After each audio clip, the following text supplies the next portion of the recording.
Panorama group, जो सोचता है वो करता है। आपके अपने सपनों का आशियाना। तकनीक की दुनिया में जब भी आर्टिफिशियल इंटेलिजेंस की बात होती है तो जेफरी हिंटन का नाम सर्वोपरि आता है। वहीं कुछ दिनों पहले नोबेल पुरस्कार समिति ने भौतिकी के लिए जेफरी हिंटन और जॉन हॉपफील्ड को सम्मानित करने का ऐलान किया है। और आज की इस वीडियो में हम आपको बताएंगे कि एआई के गॉडफादर कहे जाने वाले जेफरी हिंटन आखिर हैं कौन। दरअसल जेफरी एवरेस्ट हिंटन ब्रिटिश कनाडाई कंप्यूटर वैज्ञानिक और कॉग्निटिव साइकोलॉजिस्ट हैं, जिन्होंने आर्टिफिशियल न्यूरल नेटवर्क और मशीन लर्निंग के क्षेत्र में अमूल्य योगदान दिया है और उन्हें एआई के गॉडफादर के नाम से भी जाना जाता है। वहीं इस साल उन्हें और जॉन हॉपफील्ड को भौतिकी में नोबेल पुरस्कार से सम्मानित किया जाएगा। जेफरी हिंटन ने एआई को मेमोरी और लर्निंग जैसी जटिल प्रक्रियाओं को नकल करने के योग्य बनाया। ये खोज आर्टिफिशियल न्यूरल नेटवर्क की जटिलता को समझने में मदद करती है, जिससे कंप्यूटर और मशीनें खुद से सीखने में सक्षम हो जाती हैं। जेफरी हिंटन की प्रारंभिक शिक्षा क्लिफ्टन कॉलेज ऑफ ब्रिस्टल और किंग्स कॉलेज कैम्ब्रिज में हुई। उन्होंने कई विषयों में पढ़ाई की, जिसमें प्राकृतिक विज्ञान, कला का इतिहास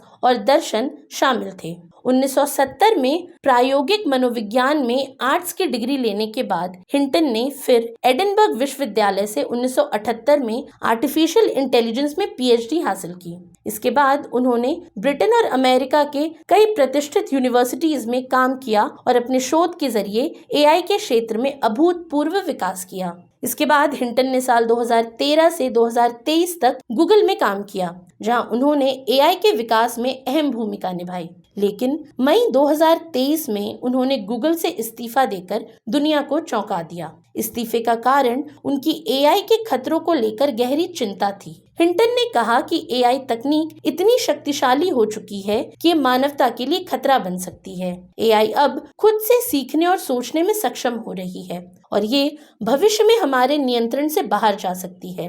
वहीं साल 2018 में हिंटन को योशुआ बेंगियो और यान लेकन के साथ डीप लर्निंग पर उनके काम के लिए ट्यूरिंग अवार्ड मिला, जिसे कंप्यूटिंग का नोबेल पुरस्कार भी कहा जाता है। अब गौरतलब है कि एआई मानवता के लिए औद्योगिक क्रांति में बड़ा परिवर्तन ला सकता है, लेकिन ये परिवर्तन मानव बौद्धिक क्षमताओं को भी पीछे छोड़ सकता है। ये एक ऐसी दुनिया का संकेत है जहां मशीनें इंसानों से ज्यादा स्मार्ट हो जाएंगी। एआई तकनीक स्वास्थ्य सेवा और अन्य क्षेत्रों में क्रांति ला सकती है, जिससे उत्पादन क्षमता में भारी सुधार होगा। लेकिन इस तकनीक के दुरुपयोग और इसके नियंत्रण से बाहर जाने के खतरों से सतर्क रहने की आवश्यकता है। हिंटन का मानना है कि आज के समय में एआई तकनीक इतनी जटिल होती जा रही है कि खुद के लगाए प्रतिबंधों से बचने के तरीके खोज सकती है।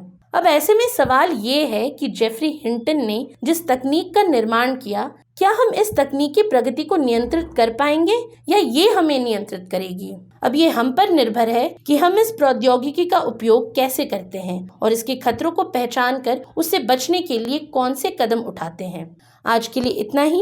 ये वीडियो आपको कैसा लगा हमें कमेंट सेक्शन में जरूर बताएं और ऐसी तमाम रोचक जानकारियों के लिए बने रहिए न्यूज हार्ट के साथ। और अब तक अगर आपने हमारे यूट्यूब चैनल को सब्सक्राइब नहीं किया तो अभी जाकर करें और फेसबुक पर हमारे पेज को लाइक और फॉलो करना ना भूलें।